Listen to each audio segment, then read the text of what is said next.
Bien, lo que les voy a presentar tiene como título Psicosociología Urbana en el marco del derecho a la ciudad, y voy a abordar 4 temas o 4 partes, que son: primero, el espacio en el contexto sociourbano; segundo, el determinismo de la forma espacial; tercero, la irrupción de la psicología urbana; y cuarto, la movilidad urbana y el dilema del transporte. Uno de los problemas no resueltos en la aproximación de la psicología social al espacio urbano y su relación con otras disciplinas sociales radica en la estrechez de sus explicaciones y conclusiones, que en muchos casos se mantienen aún en un plano puramente funcional, en términos de una relación inmediatista que carece de una adecuada ubicación de los hallazgos en el contexto sociohistórico al que pertenecen. Es decir, lo que ha estado ausente hasta hace muy poco en la psicología es justamente el contexto social. Se olvida en casi todas las investigaciones que se refieren al espacio construido, o más específicamente a problemas urbanos, que en últimas la ciudad es la sociedad, como lo planteó desde 1968 Henri Lefebvre, que el ambiente construido puede ser conceptualizado como un espacio social, o mejor, como la forma espacial de una determinada estructura social. Es en dicho sentido que las investigaciones resultan parciales y no constituyen en realidad estudios auténticamente inter o intradisciplinarios. En tanto, lo transdisciplinario supone el reconocimiento material de aspectos necesariamente interconectados en la realidad. Es preciso tener en cuenta que la persona es un ser social y que su relación con el entorno, ambiente o espacio construido está mediatizada por aspectos sociales, económicos, políticos y culturales. La gente actúa conscientemente sobre el medio ambiente y además le atribuye significados que especifica a través del lenguaje y los símbolos. Esto, que resulta obvio en la realidad cotidiana, tiende a desvanecerse casi siempre en las investigaciones de la psicología social y de la psicología en general. El concepto de espacio en ciencias sociales remite siempre a espacio social. Para el Oxford Dictionary of Geography, el espacio social es el uso y percepción del espacio producido por las prácticas sociales en oposición al espacio personal. Según Castells, el espacio, como expresión de la sociedad, es tiempo cristalizado, y en realidad es la sociedad misma. Tiempo y espacio no pueden entenderse separados de la acción social. Leibniz lo respalda al establecer que el tiempo es el orden de la sucesión de las cosas, por lo que sin esas cosas no habría tiempo. La concepción de Leibniz es relacional en el sentido de que no hay espacio por fuera de los procesos que lo definen. Y según Castell, solo hay un tiempo atemporal, el de la sociedad red, dominada por el espacio de los flujos que perturba el orden secuencial de los fenómenos en dicho contexto. Para Massey, el tiempo es la dimensión de la sucesión y el espacio es la dimensión de la simultaneidad y la dimensión de la multiplicidad como pluralidad contemporánea en la que diferentes trayectorias coexisten. El espacio es producto de interacciones que van de la inmensidad de lo global a la intimidad de lo pequeño. El espacio siempre está en construcción, nunca cerrado o acabado. En este sentido, el espacio es un producto social y como tal está impregnado de poder, y se refiere a las relaciones entre las personas y tiene además efectos sociales. Kaminsky y otros aclaran desde la Umweltpsychologie que todo sistema social tiene una historicidad que se manifiesta simbólicamente en el ambiente físico. Esto es válido para construcciones, pero también para la naturaleza. El ambiente complejo del que habla la psicología social ambiental es un ambiente humano e histórico, es un espacio modificado socioculturalmente. Lee, en Psychology and the Environment, enfatiza que más allá de la relación con el ambiente, la psicología se ocupa de los diversos conceptos creados por el hombre como representaciones del espacio. El esquema social sería la percepción normativa sobre la forma en que las personas se organizan en el espacio sin distinguir entre las relaciones físicas y sociales en su contexto local, sino como una síntesis o esquema socioespacial.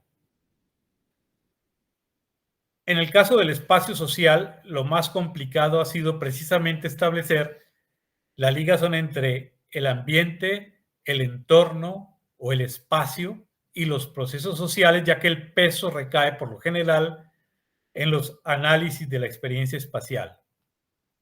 Harvey, citando a este respecto a Cassirer, distingue entre espacio orgánico, espacio perceptual y espacio simbólico, todos los cuales están relacionados entre sí.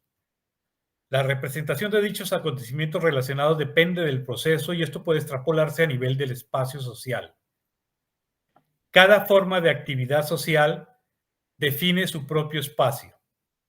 Es así como se puede hablar de espacio socioeconómico, pero también, como en la psicología ambiental, de espacio personal.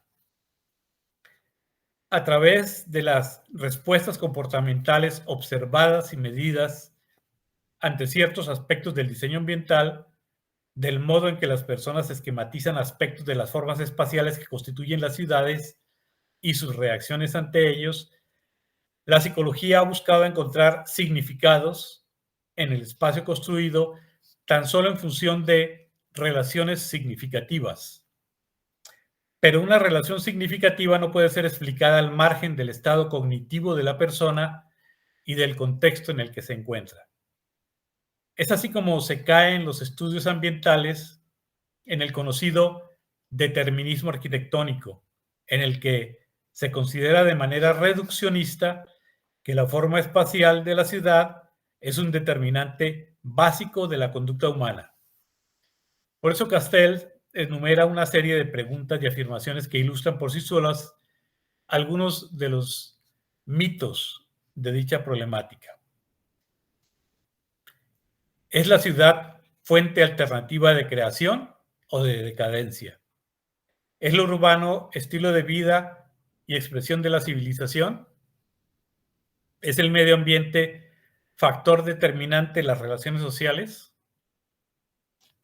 Los polígonos urbanos enajenan, el centro libera, los espacios verdes relajan, la gran ciudad es el reino del anonimato, el barrio produce solidaridad, las ciudades nuevas suscitan la paz social, pero los procesos sociales poseen su propia dinámica interna. Y a pesar del planificador urbano, el diseñador o el psicólogo ambiental dan lugar a una determinada forma espacial, como aclara Harvey. En esa misma línea, Gans afirma que es evidente que el ambiente físico no desempeña en la vida de las personas un papel tan importante como cree el planificador urbano. Aunque la gente vive, trabaja y juega en edificios, su conducta no está determinada por los edificios, sino por las relaciones históricas, sociales, económicas y sociales y culturales que tienen lugar en ellos. O como lo dice Delgado, una ciudad no es solo un gran conglomerado de edificios, es sobre todo una forma de vida y de experiencia en la que la vida social se desarrolla en buena parte con desconocidos.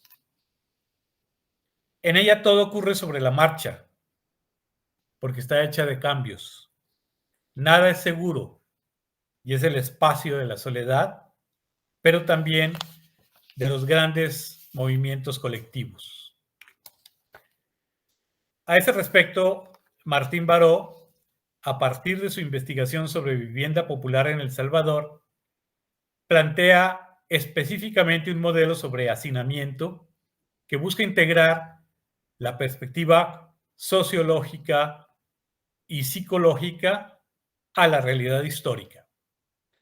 Según él, cuando el fenómeno del hacinamiento se reduce a una pura vivencia subjetiva que puede darse casi en cualquier situación con independencia de las condiciones sociales, se incurre en un psicologismo y se transforma el importante problema de la distribución social del espacio y el cómo afecta esa distribución la vida de las personas en un problema de percepción subjetiva e ideológica sobre las propias necesidades de espacio o de privacidad. Dicha psicologización asume como naturales necesidades que son de orden histórico y despoja su vivencia del carácter humano interpersonal al reificar al otro como una simple negación de espacio, dejando de lado el contexto socioespacial y los movimientos sociales por el derecho a una vivienda digna.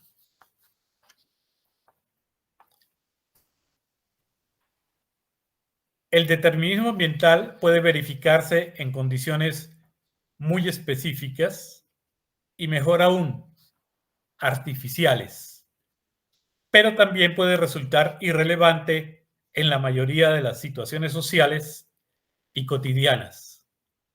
Uno de los ejemplos más utilizados para justificar el diseño ambiental ha sido la atractiva experiencia y propuesta descrita por Newman en su libro Defensible Space.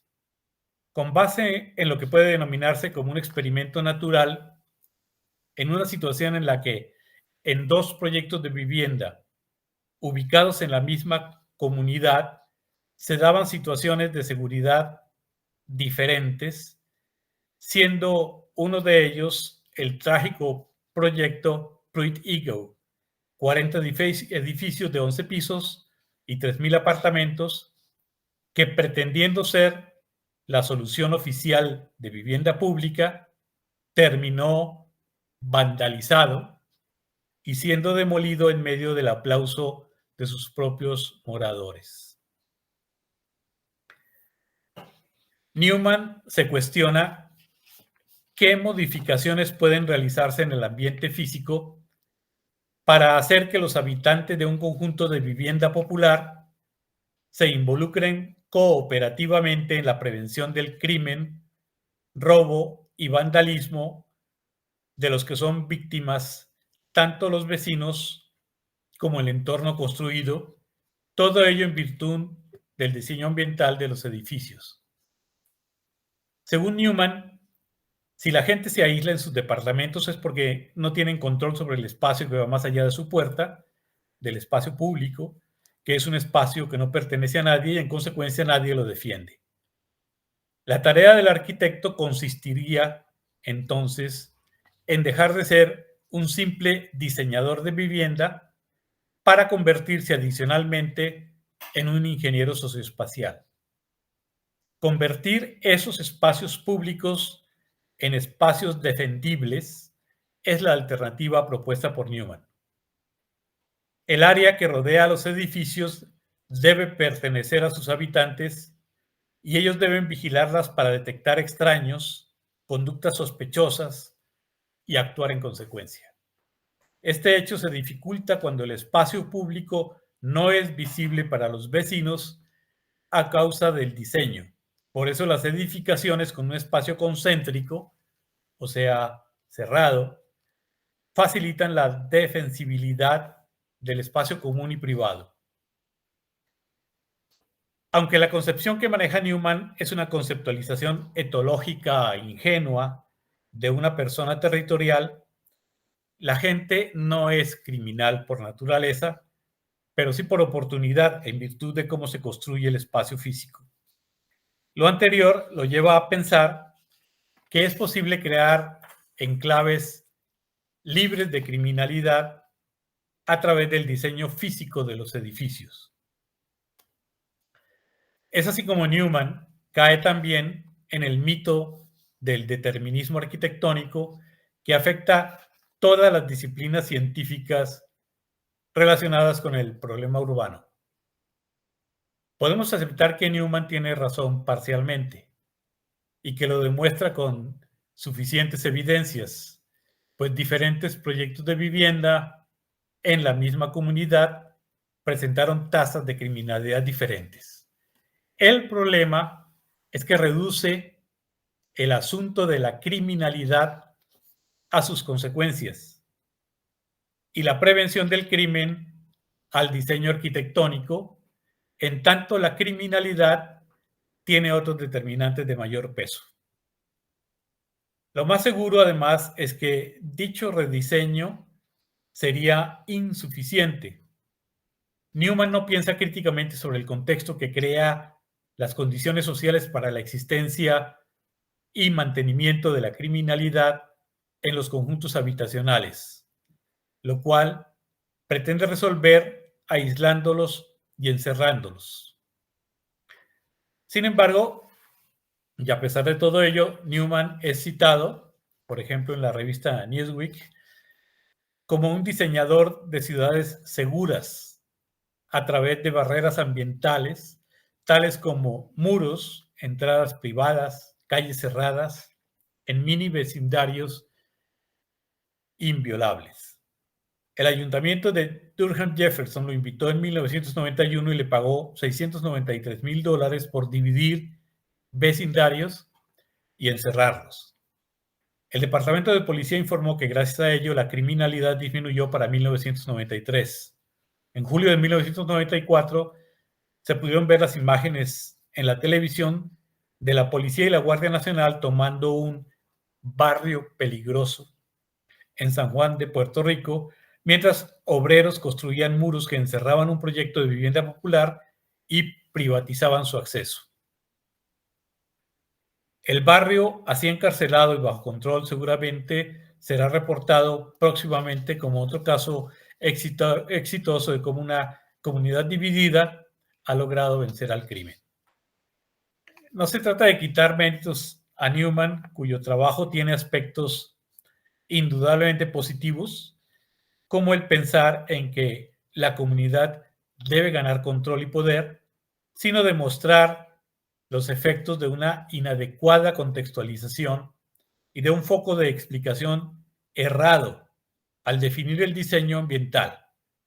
Tal vez Newman se sorprendería de cómo, al contextualizar sus propuestas y extenderlas al análisis de la totalidad urbana, servirían intereses opuestos a los de la comunidad y sus resultados en realidad serían otros. Es decir, el contexto, una vez visualizado, constituiría una crítica implícita a este tipo de microproyectos de ingeniería social, asépticos de toda crítica y autogestión social, en tanto la realidad solo la encontramos en la totalidad y no en sus componentes aislados.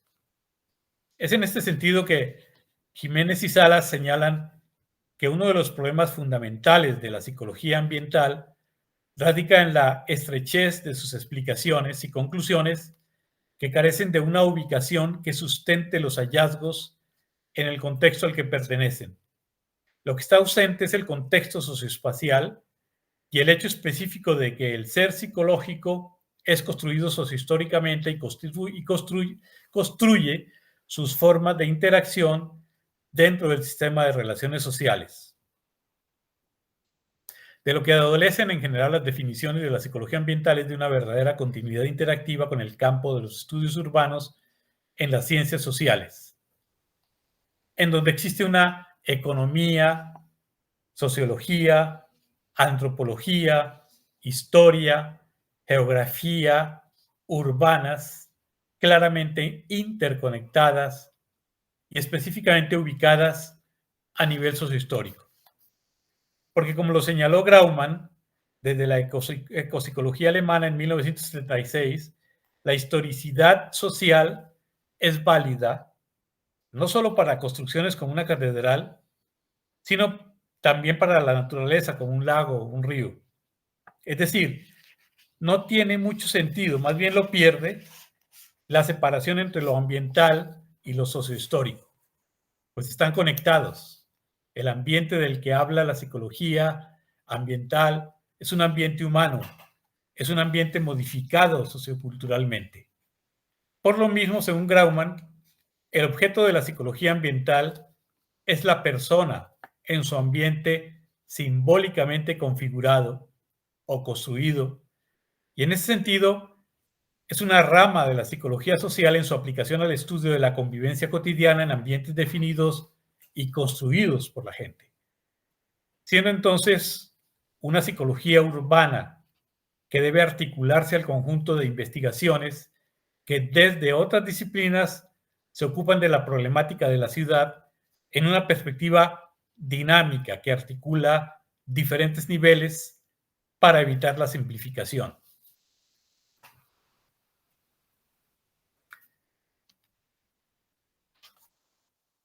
Antes del presente siglo, son pocas las alusiones a una psicología urbana en el marco de la psicología social y ambiental.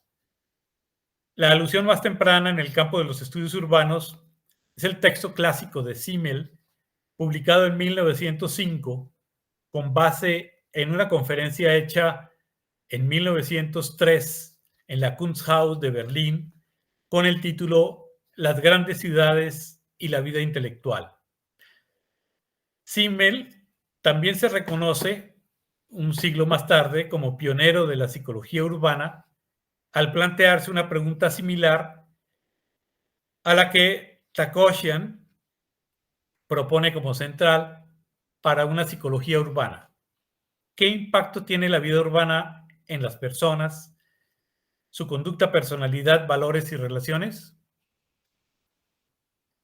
Para Simmel, la respuesta gira alrededor del concepto de la intensificación de la estimulación nerviosa como un mecanismo de adaptación al ambiente complejo de las ciudades, lo que lleva a los urbanitas a recurrir a varias formas de hacerlo, tales como la intelectualización, la reserva y la actitud blasé o indiferencia.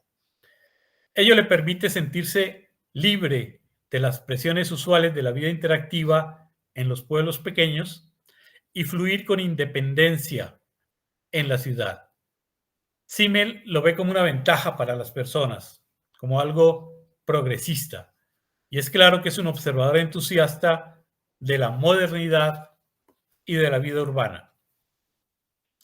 En relación con ello, en la psicología social y ambiental se reconoce a Milgram, quien actualizó el concepto original de Simmel de la actitud blasé con la que caracterizaba al urbanita y lo aplicó como intensificación cognitiva a la experiencia de la ciudad en su conocido artículo The Experience of Living in Cities. A Milgram se le reconoce por psicologizar el concepto de Simmel de sobrecarga a partir de experimentos de campo, yendo más allá de la narrativa de los efectos negativos de la ciudad e incluyendo formas novedosas de presentación, como fue lo que hizo con el film en 1972, The City and the Self. Desafortunadamente en internet no es posible verla, pero sí hay una enorme cantidad de videos, film y hasta una película que pueden haber ustedes visto en televisión sobre el famoso y cuestionado experimento de Milgram sobre la obediencia. Pero lo más cercano a las disciplinas sociales, ubicadas con anterioridad en el campo transdisciplinario de los estudios urbanos, es el caso de la psicología del espacio de Abraham Mols, quien parte de su interés por la vida cotidiana basado en la influencia de Bachelard primero, Lefebvre después, con los cuales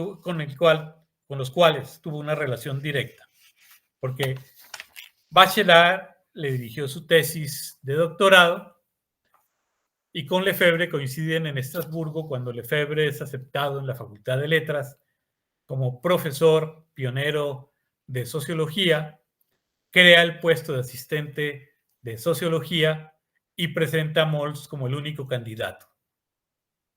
En ese momento, en 1961, la situación tanto de la sociología como de la psicología social era bastante pobre y en la presencia de ambos, lo que propiciará su desarrollo en un ámbito de impulso a la interdependencia de las diversas disciplinas sociales. Cuando Lefebvre marcha a Nanterre, Moltke comienza a impartir cursos de psicología social e introduce la psicología fenomenológica y la teoría de campo de Kurt Lewin. Su teoría del espacio es un análisis fenomenológico de las acciones en el marco de la vida cotidiana de las personas, en un marco que es anticipadamente transdisciplinario. El espacio existe solo a partir de su percepción por parte de la persona, situada en un entorno más amplio con el que interactúa y que modifica su percepción. Moltke ve el espacio como una metáfora del sistema social, lo que hace posible las perspectivas diversas para su psicosociología del espacio. Moltke entiende la vida cotidiana como la relación de la persona con la sociedad y reconoce también la influencia del concepto de campo topológico de Lewin y de la fenomenología del tiempo y el espacio de filósofos alemanes tales como Husserl y Heidegger. Esto como parte de sus investigaciones de psicología urbana realizadas en Ulm en 1964, donde comienza a hablar del ambiente artificial creado socialmente relacionado con el concepto alemán de Umwelt, presente en su concepto de ambiente construido, y el rol central del diseño como mediador entre las personas y los objetos, con base en las cuales crea su concepto de caparazones de la existencia como dominios concéntricos que permiten diferenciar la perspectiva de análisis fenomenológico del psicólogo desde la percepción individual y la perspectiva desde el exterior que corresponde a la racionalidad del arquitecto. Moltke enfatiza la complejidad de esta relación, asumiendo la dialéctica entre lo privado y lo colectivo y la libertad de la acción personal indeterminada y relativa.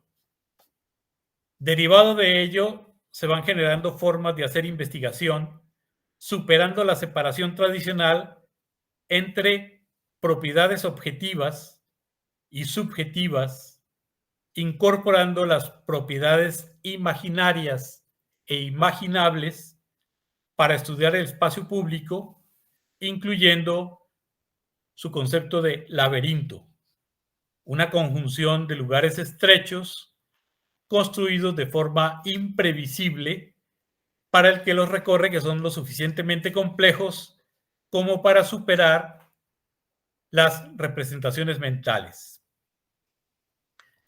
Esta micropsicología en la percepción del espacio en la vida cotidiana es parte de la psicosociología del espacio, consistente en observar la experiencia espacial de los microeventos en los diversos espacios públicos,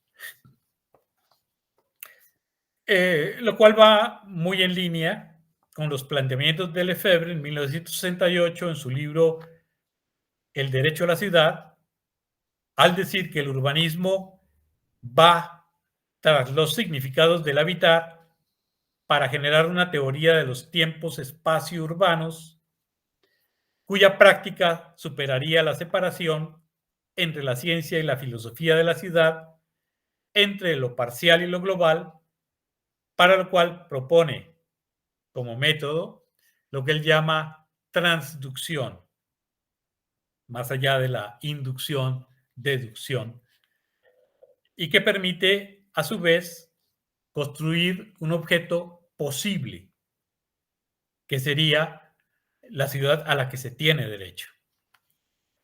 Moltz, a pesar de lo vasto y extenso de sus aportes multidisciplinarios, reconoce no solo a su colaboradora y coautora, Romer, sino que lo hace con otros autores que, según él, estaban trabajando en su momento en una psicología del espacio sobre temas importantes, tales como lo fueron Fisher, Ekambi Schmidt, Korosek, entre otros, y también la psicología urbana que se hacía ya en otros países con quienes se reunieron en 1976 a conversar y compartir sus trabajos en el Congreso Histórico de Psicología Arquitectónica coordinado por Korosek en Estrasburgo sobre el tema clave de la apropiación del espacio. Lefebvre destacaba la importancia de este concepto y consideraba a la apropiación del espacio como una acción humana, es más, como la finalidad misma de la ciencia social. Por otro lado, Moltz junto con Romer definieron la micropsicología como la ciencia de la vida cotidiana y esta como una serie de microacciones, microplaceres, microangustias, microeventos, que por lo general suelen pasar desapercibidos. Pero en esta ciencia de lo impreciso se asume la complejidad implícita de la persona como cambiante y diversa para explicar, cual microscopio psicológico, los efectos de sus acciones. Hay varios libros que aparecen por la misma época sobre el tema de la psicología urbana y arquitectónica, tales como el de Canter, que diseñó un texto pionero para impartir sus cursos de psicología para arquitectos, Psychology for Architects, en 1974, en el que plantea cómo resolver la dialéctica entre la persona que sería usuaria de la obra del arquitecto o diseñador y la respuesta de la edificación. Se busca que los arquitectos comprendan el impacto psicológico del entorno construido para que lo apliquen en sus diseños. Mercer en 1975 publica Living in Cities, en el que agradece la revisión de colegas conocidos en el campo, tales como Canter y Lee, y critica la llegada tardía de los psicólogos a un espacio en el que urbanistas, arquitectos, geógrafos y sociólogos ya han aportado su comprensión desde sus propias disciplinas y enfatiza que el crecimiento rápido y el avance tecnológico de las ciudades altera la experiencia y plantea la necesidad de responder qué le está haciendo su propia autocreación a la vida del urbanita. Por su parte, Fisher, en 1976, en la misma línea, propone en su libro The Urban Experience, una psicología social de la vida urbana sobre la experiencia de ser urbanita y cómo las relaciones sociales se ven influenciadas por la escena urbana y las consecuencias que ello tiene en su propio ser y personalidad. Por su parte, Miquelides, 1980, edita un libro en el que escriben conjuntamente psicólogos y arquitectos con el título de Architecture for People, en el que comienza por aclarar que lo que la psicología arquitectónica se pregunta es por qué las personas responden de forma diferente a los edificios y a la vez por qué algunos edificios son de su agrado, pero otros no. Para eso hace un recorrido comparativo introductorio planteando, por un lado, cómo responden los arquitectos a ciertos aportes de la psicología y, por otro, subraya que conceptos tales como ciudadanía, consulta, participación ciudadana se han popularizado sin que necesariamente sean puestos en práctica y que mientras que los usuarios no hagan sus propios aportes y formen parte del proceso de toma de decisiones, los espacios habitados se contraponen a su bienestar y a la vez se convierten en un grave problema para la misma economía. La planificación tiene que ser pensada no solo como diseño físico o política económica, sino como un proceso de educación social que busca incentivar los aportes que la gente puede hacer para su propio entorno social. Porque cuando los usuarios controlan las principales decisiones y pueden hacer sus propias contribuciones al diseño, manejo y construcción de su vivienda, tanto el proceso como el producto construido se relacionan con bienestar personal y social. Por su lado, el arquitecto, en lugar de recelar de la participación con respecto a su proceso creativo, debe asumir que, por el contrario, lo adecuado es que su rol creativo se vea templado por su comprensión de las necesidades humanas, porque en últimas es el usuario, al mudarse, quien hace la prueba final al habitar las construcciones y usarlas, y entonces quedar o no satisfecho. Para debatir y responder a estos asuntos, se compartieron una gran cantidad de contribuciones que se fueron presentando en las conferencias europeas de psicología arquitectónica de 1969 hasta 1976 en las ciudades de Talandui, Kingston, Lund, Surrey, Sheffield, Estrasburgo. La continuidad de dichos congresos se da en la actualidad en los congresos bianuales de IAPS, International Association for People Environment Studies, y también los de EDRA, Environmental Design Research Association, así como en sus publicaciones y boletines. Es de anotar que en IAPS participa un buen contingente de psicólogos latinoamericanos, algunos de los cuales ya han formado parte de su directiva, y que en México se han realizado ya 3 congresos de EDRA. Pero es iniciando el siglo XXI que sorpresivamente aparece un documento de uno de los grupos temáticos de la APA, proponiendo una psicología urbana, así como también directrices para la investigación, acción y políticas de lo que se menciona como un nuevo campo emergente de la psicología que busca estudiar colaborativamente la experiencia de las personas que viven en zonas urbanas y aportar conocimientos que apoyen el proceso de toma de decisiones de políticas urbanas a nivel local y nacional, y que tiene que ser un esfuerzo interdisciplinario en colaboración con disciplinas tales como la planificación urbana, salud pública, sociología, antropología, geografía y ciencia política. Por otro lado, se puede mencionar la aparición de revistas, libros, congresos sobre psicología de la ciudad, como el número especial de la revista Environment and Behavior, coordinado por Enrique Paul, con los trabajos de la red Ciudad, Identidad y Sostenibilidad. Sobre estos dos temas, claramente transdisciplinarios, se puede consultar el dossier Habitar la ciudad habitable, último número de la extinta revista de la Universidad de Guadalajara, hecho por Jiménez en 2004, así como el dossier del número 19 con el tema de identidad urbana. Pero también los libros de Ramírez y Aguilar con el título de Pensar y habitar la ciudad, así como el de Lindón, Aguilar y Gernot en 2006, siendo Aguilar de los primeros autores en América Latina que propone una psicosociología urbana.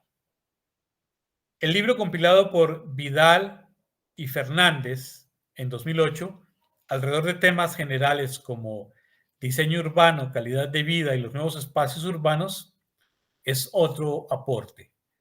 así como la revista Urbs a partir de 2011, iniciada por el mismo Fernández, que aparte de impulsar el campo, ha trabajado sobre el contexto psicológico de la ciudad actual. Otro autor es Páramo, que ha investigado con colegas de diversos países latinoamericanos desde la psicología temas del campo de los estudios urbanos, tales como espacio público, la habitabilidad urbana, y ha generado a su vez el concepto de sociolugares y sociolugares públicos, lo cual ha publicado en varias compilaciones, como la de Páramo 2017 y Urbano y Páramo en 2014. Por su parte, Gifford y Sussman, en 2012, usan el término psicología urbana al participar en un manual sobre planificación urbana y enfatizar que para cualquier proyecto en este campo es indispensable partir de las necesidades psicológicas de los ciudadanos alrededor de una perspectiva que debe ser comunitaria. Frank y Stevens, en 2007, editan un libro con psicólogos y otros autores de diversos países y continentes con experiencias internacionales alrededor del concepto de loose space, enfatizando la diversidad y el uso fluido e inesperado de los espacios urbanos, que sería el espacio de libertad que permite explorar y descubrir lo inesperado, lo no regulado, lo espontáneo. Otro tema abordado en esta perspectiva de psicología social urbana es el de la globalización en relación a los cambios urbanos. Ejemplo de ello es el libro compilado por Nevares y Moser en 2009, que aborda fenómenos producidos por la globalización, tales como la gentrificación, la competencia entre ciudades por la inversión de capital, las redes de nuevas relaciones sociales y la crisis del espacio público. La dualización urbana, la producción de la ciudad posmoderna y postindustrial. Entre los congresos, vale la pena destacar la 20ª conferencia de IAPS, la cual inició como una asociación de psicología arquitectónica, que fue llevada a cabo en Roma en 2008 y cuyas memorias fueron editadas como libro por Bonaiuto y otros en 2011 y que llevan por título Urban Diversities. Todo esto es una muestra de que, aunque tardía, la irrupción del urbano y la experiencia de la urbanización global, predicha en los años 60 por Henri Lefebvre, nos ubica en el espacio transdisciplinario de los estudios urbanos. Es justamente lo transdisciplinario lo que permite ubicar cómo el proceso urbano llega a cambiar de escala para hacerse global, dificultando por ello su comprensión en esfuerzos aislados y simplificadores. Lefebvre, a su vez, propuso prospectivamente en 1968 la lucha por el derecho a la ciudad, un derecho común que ahora se comienza a plasmar como una normativa internacional. Por ejemplo, en la agenda del derecho a la ciudad de la Plataforma Global por el Derecho a la Ciudad, creada en noviembre de 2014 y que celebra este 31 de octubre el Día Mundial por el Derecho a la Ciudad, derecho a la ciudad que define como el derecho de todos los habitantes, presentes, futuros, permanentes y temporales, a usar, ocupar, producir, gobernar y disfrutar ciudades, pueblos y asentamientos justos, independientes, seguros y sostenibles como bienes comunes esenciales para una vida digna. Esta comprensión y movilización ciudadana nos lleva a pensar y poner en práctica qué tipo de ciudad, de lazos sociales, y relaciones con la naturaleza queremos, tal como lo propuso Harvey, como el derecho a cambiarnos, ejerciendo un poder colectivo para transformar los procesos de urbanización, uno de los cuales resulta clave en su articulación. Nos referimos a la movilidad urbana que ha generado lo que Scheller y Ehring, 2006, denominan el paradigma de las nuevas movilidades y el consecuente giro a la movilidad en las ciencias sociales.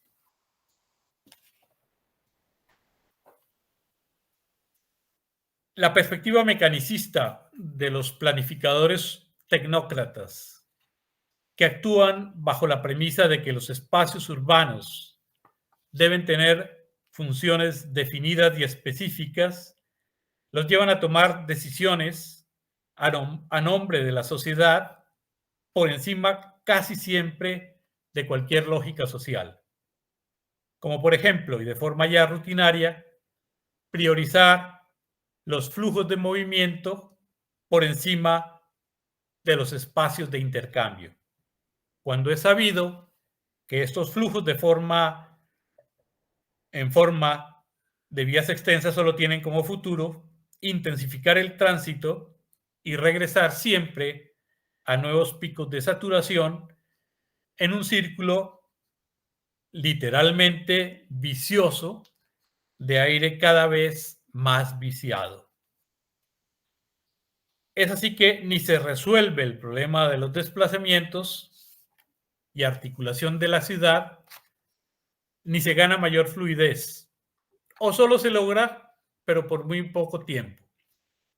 Y sí se destruyen tramas urbanas locales e identitarias, restando espacios públicos, identidad y cultura urbana en el conjunto de la ciudad.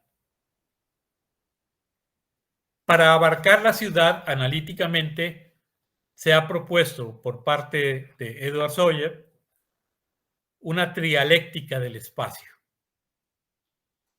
Esta propuesta se inicia con el primer espacio que corresponde al espacio percibido del urbanismo como modo de vida, un segundo espacio que se refiere al espacio concebido desde una perspectiva más psicológica, referida al imaginario y la representación simbólica, a nuestros mapas mentales sobre la ciudad.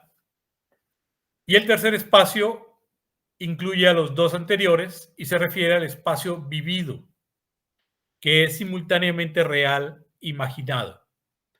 Esta perspectiva, basada en Henri Lefebvre, reconoce la interconexión de los tres espacios: percibido, concebido y vivido, y advierte que la complejidad urbana puede ser mejor apreciada a través de sus dimensiones sociales, históricas y espaciales.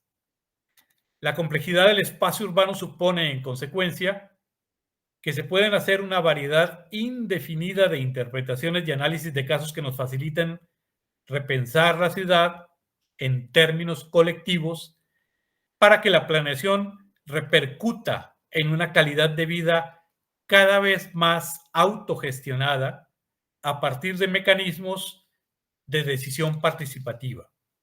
Esto porque en todas las sociedades se les imponen a las personas los itinerarios en los que experimentan el sentido de la relación con los demás, tal como lo advierte Oish 1998 al hablar de los viajes urbanos.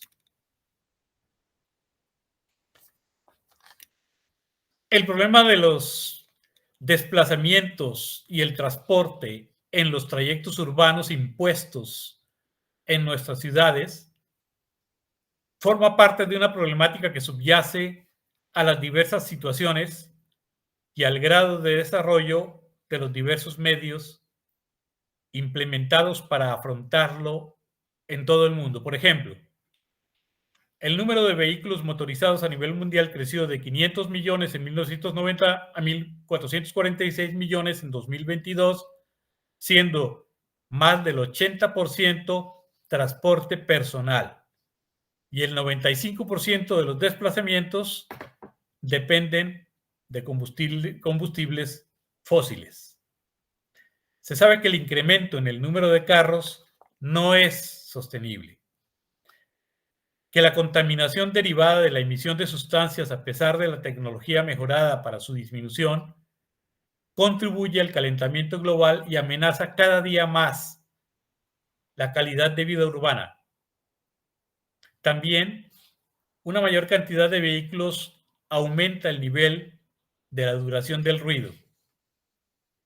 Anualmente, alrededor del mundo mueren 1,5 millones de personas en accidentes viales y entre 20 y 50 millones quedan heridos e incapacitados, buena parte de los cuales son gente joven.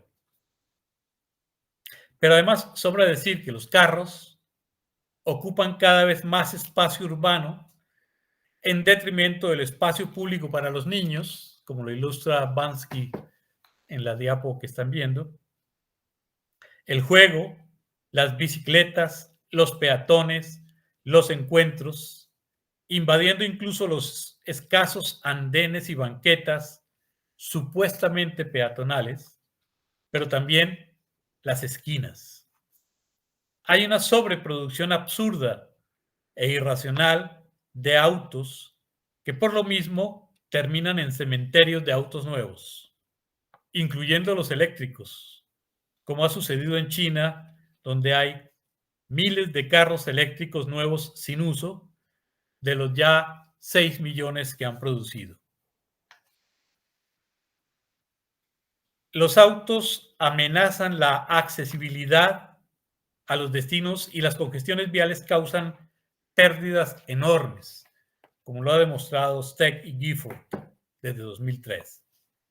La lógica no cuenta en este campo, a pesar de que ya se sabe cómo hacer carros menos contaminantes y más seguros.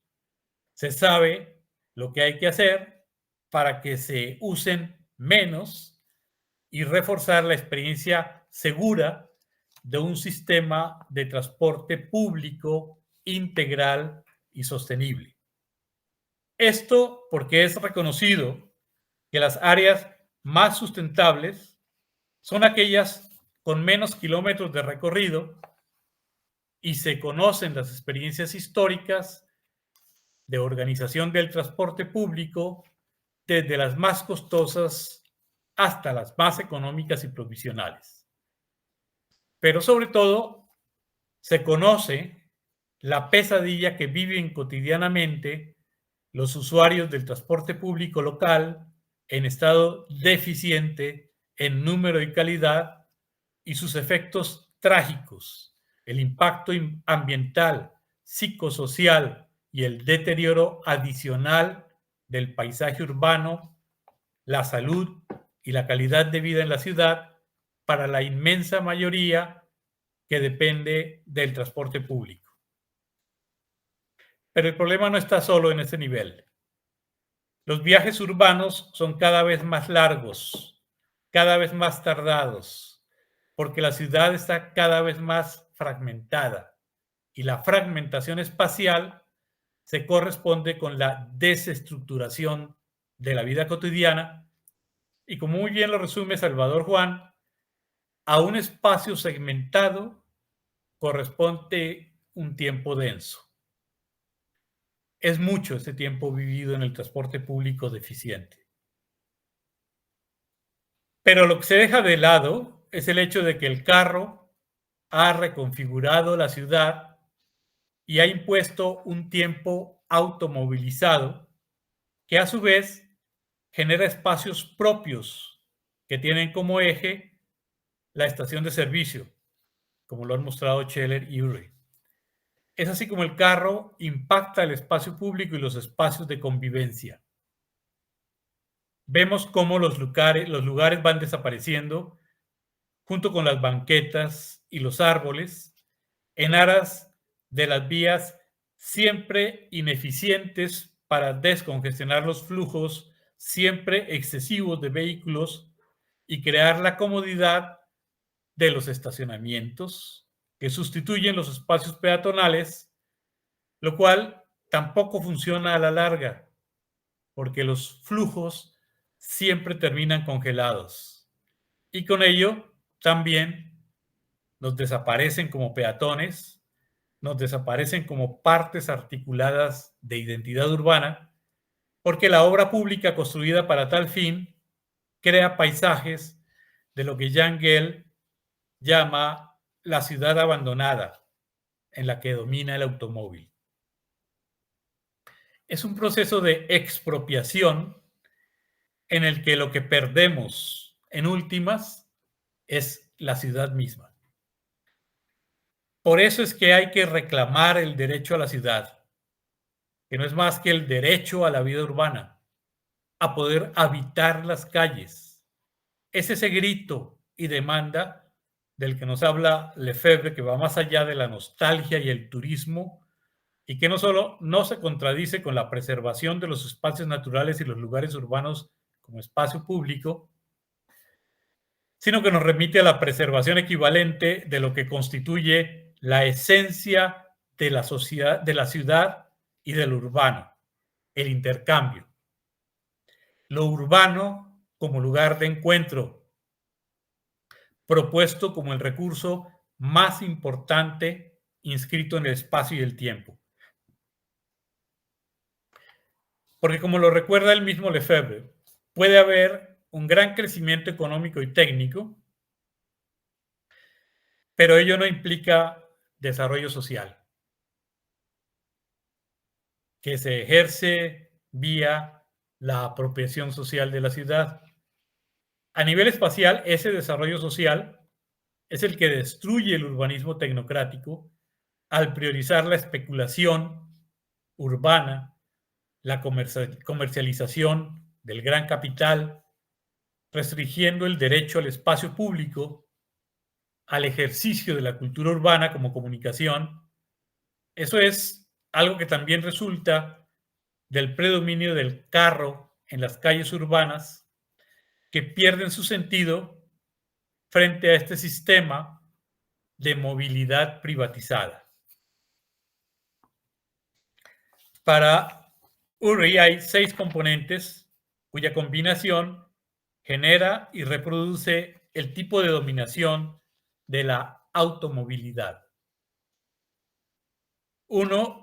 Su quinta esencia de objeto manufacturado producido por las industrias automotrices dominantes, lo que ha dado lugar a los conceptos de Fordismo y post-Fordismo. Segundo, el asunto del consumo individual, que aporta mayor estatus después de la vivienda. 3. El extraordinario complejo conjunto con otras industrias a través de vínculos tanto sociales como técnicos, tales como refacciones, refinamiento, distribución de petróleo, construcción y mantenimiento de vías, hoteles, estaciones de servicio, publicidad y su impacto en el diseño mismo de las ciudades a partir de la planificación urbana tecnocrática. 4. Esta forma global y dominante de movilidad cuasi privada subordina a otras, tales como caminar, montar en bici, tren, e incide en cómo la gente reorganiza su vida familiar, la infancia, el trabajo y el ocio. 5. La cultura del discurso dominante de la automovilidad sobre lo que necesita supuestamente el buen ciudadano para una buena vida a partir de símbolos e imágenes literarias y artísticas. 6. Es la causa más importante de la explotación de recursos ambientales, resultado de la escala material, espacial y energética usada en la fabricación de autos, con la consecuente contaminación que es responsable directa tanto de 1/3 de las emisiones de CO2 e indirectamente también de muchas guerras.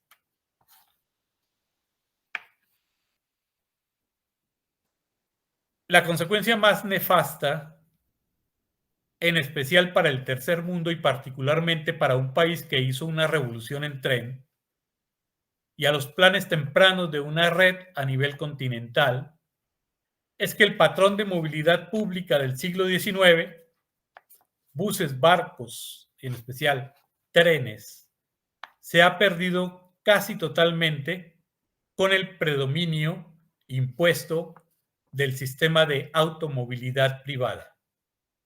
De tal forma que al imponerse en América Latina y extenderse el transporte aéreo, se imposibilitó que los trenes de pasajeros pudieran subsistir porque actualmente resultan incosteables y solo quedan algunos sistemas en muy mal estado y los que sirven y se construyen con presupuestos altísimos, como el Trenecito Maya, que cuadriplicó el presupuesto inicial, solo tienen una función turística, casi a manera de curiosidad.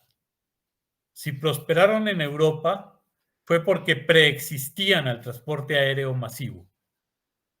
De tal forma que en los sistemas de post-automovilidad sobre los que se fantasea actualmente, tendrán el sello indeleble de la movilidad individualizada.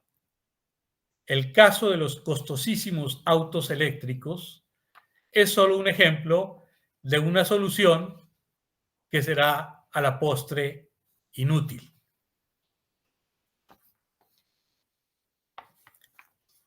Otra solución con sentido, pero que fracasó, son los carros autónomos individualizados, pero públicos, cápsulas de movilidad eléctrica, de la ciudad experimental diseñada por Norman Foster. Se trata de vehículos que se manejan mediante una pantalla táctil a través de corredores exclusivos controlados por computadora con sensores para localizar imanes incrustados en las vías que informan a su vez que están despejadas. Masdar, ciudad inaugurada en 2007, con el objetivo de convertirse en completamente sostenible, pero en la actualidad no se ha construido más del 10% y de los 50,000 que pretendían habitarla, solo la habitan 4,000 personas, incluidos los estudiantes de la Universidad de Inteligencia Artificial.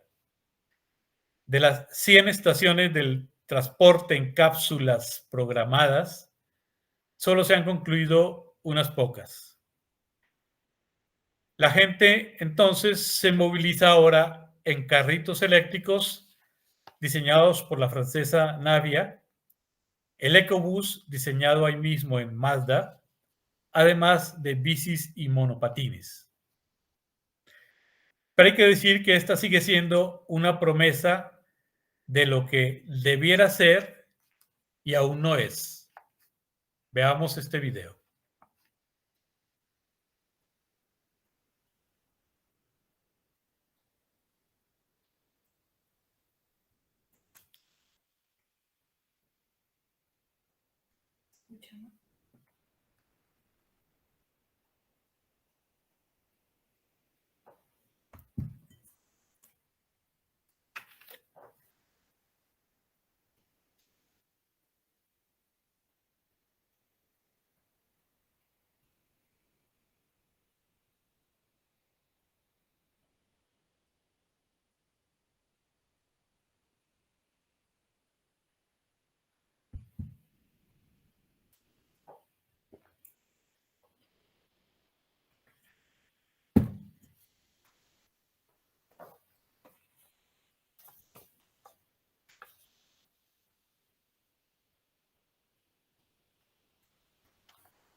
En consecuencia con todo lo anterior, es que emerge en las ciencias sociales un nuevo paradigma de la movilidad con aportes de la antropología, sociología, geografía y muy tardíamente de la psicología, pero en especial de espacios transdisciplinarios en los que estos campos interactúan, tales como los estudios urbanos, los estudios culturales, y se concreta así un giro a la movilidad. Se parte de que las ciencias sociales han dejado de investigar el movimiento de la gente y los viajes se han convertido en una caja negra. Son estudiados, pero como procesos que dan lugar a formas de vida social, política y económica explicables en términos de otros procesos causales más importantes. El giro a la movilidad reta a las ciencias sociales a explicar las movilidades en su sentido amplio, ajustar los objetos y los métodos de investigación según el paradigma emergente de las movilidades. Hay varios problemas a tratar, tales como los que describen Scheller y Urey. Primero, lo que denominan teorías sedentarias en antropología, sociología y geografía. Se refieren a considerar como normal la estabilidad, el significado y el lugar, y como anormales la distancia, el cambio y la deslugarización. De ahí su falla en comprender el significado del carro y su impacto en la transformación de los paisajes temporoespaciales del mundo del urbanita. Por eso los estudios del transporte y consumo urbanos han sido en gran parte estáticos, al dejar de lado la perspectiva del tiempo automovilizado. El punto clave del paradigma de las nuevas movilidades no se refiere solo a la novedad de las movilidades, sino a una perspectiva teórica más amplia, que va más allá de la imagen del territorio como un contenedor geográfico espacialmente fijo y plantea que los lugares están vinculados en redes de conexión. Segundo, la crítica a la ciencia social estática, lo cual parte también de los procesos de desterritorialización postnacional, de la visión de los estados como contenedores para la sociedad. Las teorías de Bauman sobre la modernidad líquida sirven para redirigir las estructuras fijas y ver cómo las entidades sociales comprimen a la gente, las máquinas y la información en sistemas de movimiento. Las teorías nómadas abarcan metáforas de viaje y vuelos como movilidades que van más allá de los límites disciplinarios y geográficos. En consecuencia, el nuevo paradigma busca dar cuenta de los patrones de concentración que crean zonas de conectividad, centralidad y empoderamiento por un lado, y de desconexión, exclusión social y falta de transparencia por otro. Por eso se interesa de forma concomitante por las formas de coerción política y económica que promueven o limitan la circulación de las personas. Tercero, otro aporte al nuevo paradigma incluye movilizar el giro espacial en las ciencias sociales. Si bien Soya enfatizó, como ya vimos, la importancia de las espacialidades, hay un interés en las formas en que los materiales que hacen los lugares están siempre en movimiento, siendo ensamblados y reensamblados en configuraciones cambiantes. Se trata de ir más allá de las bipolaridades de lo local y lo global, lo móvil y lo inmóvil, y plantear la co-construcción de incorporaciones, paisajes y sistemas de movilidad local y global. Cuarto, otra influencia es la de recentrar el cuerpo como un vehículo afectivo a través del cual sentimos el lugar, sentimos el movimiento, construimos geografías emocionales como las que aportan las experiencias de viaje a partir de la interacción entre el viajero y los medios de viaje. De tal forma que dichas geografías no se localizan solo dentro de la persona, sino que se extienden a los espacios familiares, vecindarios, regiones, culturas nacionales y espacios de ocio. Quinto, hay que investigar también las diversas topologías de las redes sociales y los vínculos débiles que pueden generar los mundos pequeños entre los aparentemente desconectados. Sexto, las movilidades deben incluir los sistemas complejos que no son ni anárquicos ni tampoco están perfectamente ordenados. Las nuevas movilidades incluyen aspectos tales como las conexiones desmaterializadas, el uso de la tecnología para una mayor individualización móvil y la convergencia incrementada entre transporte y comunicaciones con la pérdida de coordinación colectiva por la desincronización que implican las redes personalizadas. Mientras que la mayor parte de la población mundial se ve más socialmente excluida de esta vida en movimiento, muchas personas existen más allá de sus cuerpos, que dejan de ser privados. El self se hace móvil. Y es así como las nuevas movilidades generan la combinación de presencias y ausencias en formas realmente sorprendentes.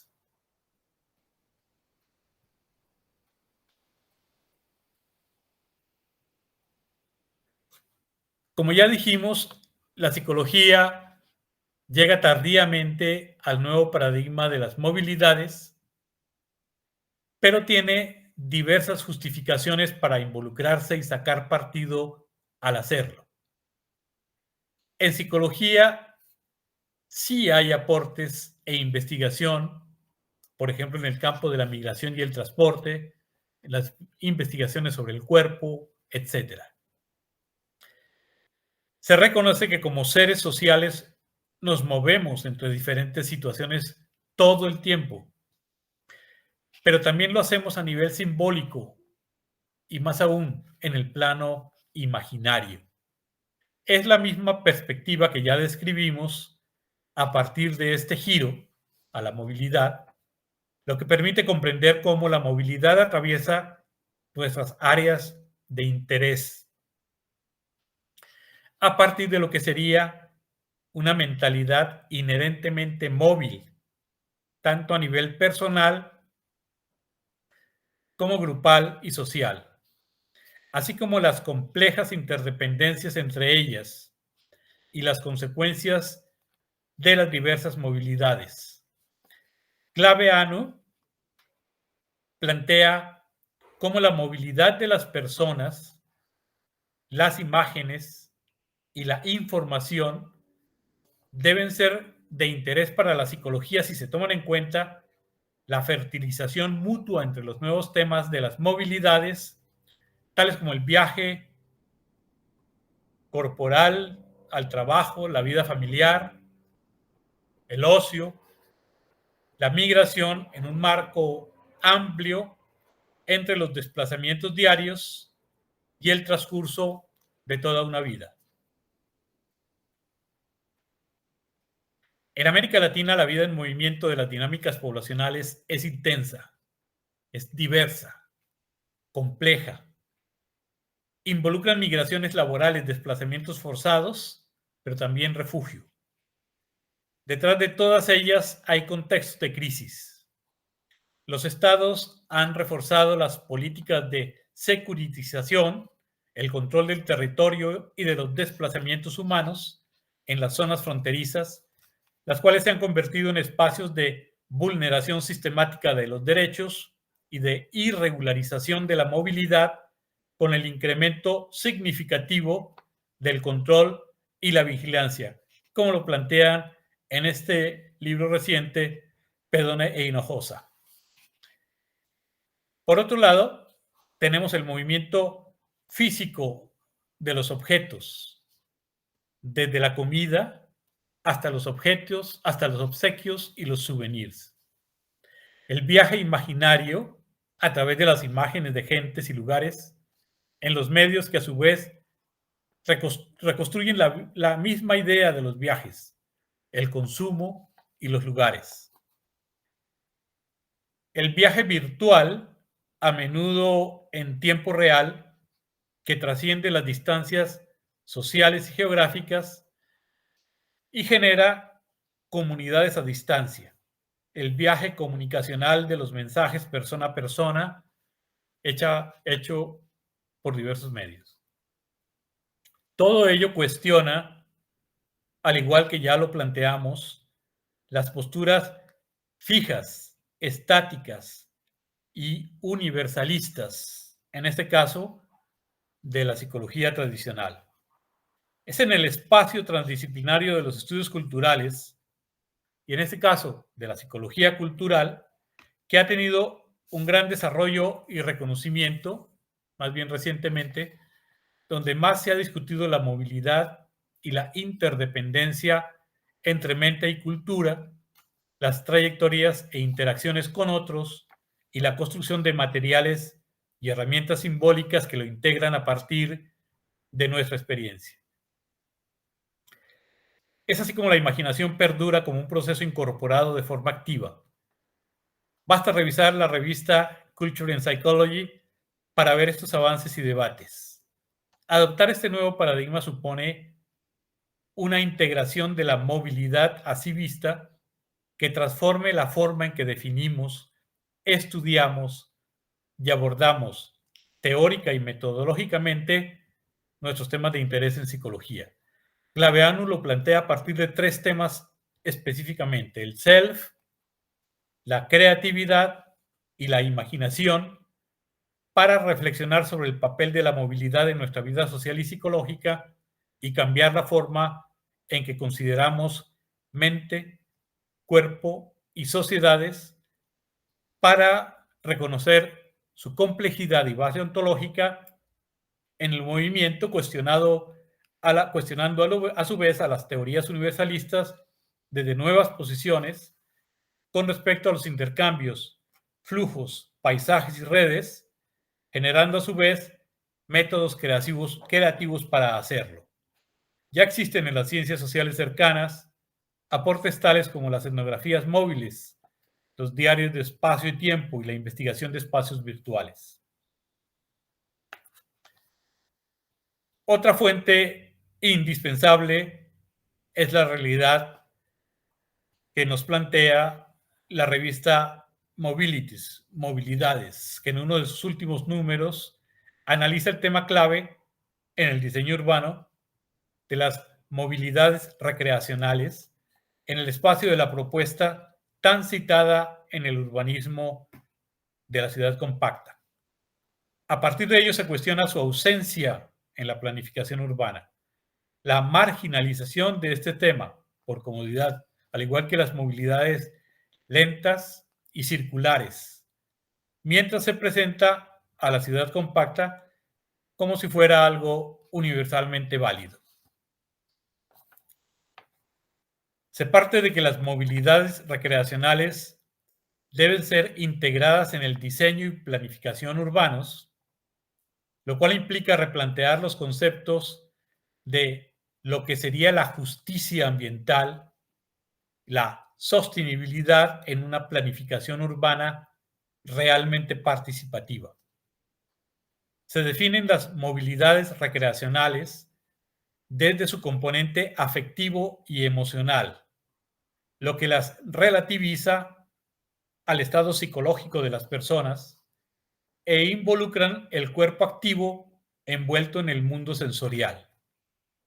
Es así como van más allá del centrismo ocular, hacia dimensiones táctiles, aurales, olfativas, todo lo cual cuestiona los planes unilaterales de la planificación tecnocrática porque implica la participación y perspectiva del usuario, de la ciudadanía en general, en su actuar cotidiano en el espacio público, pero también de sus consecuencias en el paisaje para complicarle aún más las normas al orden rectilíneo de los burócratas.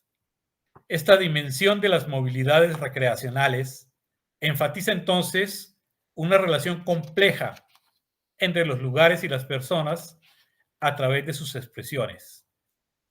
Las movilidades recreacionales en la vida cotidiana implican transacciones de movimiento en el espacio en un orden desordenado, de apropiaciones por la gente que reconfiguran los lugares y el espacio urbano de manera continua. Además, se plantea la inclusión de los espacios suburbanos marginalizados y por lo general ausentes de los planes y diseños habituales, como lo plantean en 2023 Quistrom, Normar y Luca. Enfatizar las banquetas y las esquinas en las calles, priorizar el movimiento peatonal, facilitar el caminar, posibilitar la caminabilidad. Todo esto construyendo ciudades caminables. Conceptos dinámicos como el ya citado del libro Loose Space, en el libro de Frank Stevens, los aportes latinoamericanos en los proyectos de investigación y libros editados por Páramo y otros, 2014, 2017, 2021, sobre la habitabilidad del espacio público y la caminabilidad en nuestras ciudades, se articulan bien con estas propuestas y con el giro a la movilidad en las ciencias sociales. Para terminar, podemos ver una propuesta de ciudad realmente sostenible. Y los invito a que visiten ese sitio, por si no la conocían. Pero a su vez, a la complejidad de las personas a la que nos hemos referido aquí, es a lo que se refiere el Nobel de Literatura de este año, John Foss. Así, con esto termino mi presentación. Una persona está aquí y luego ya no está.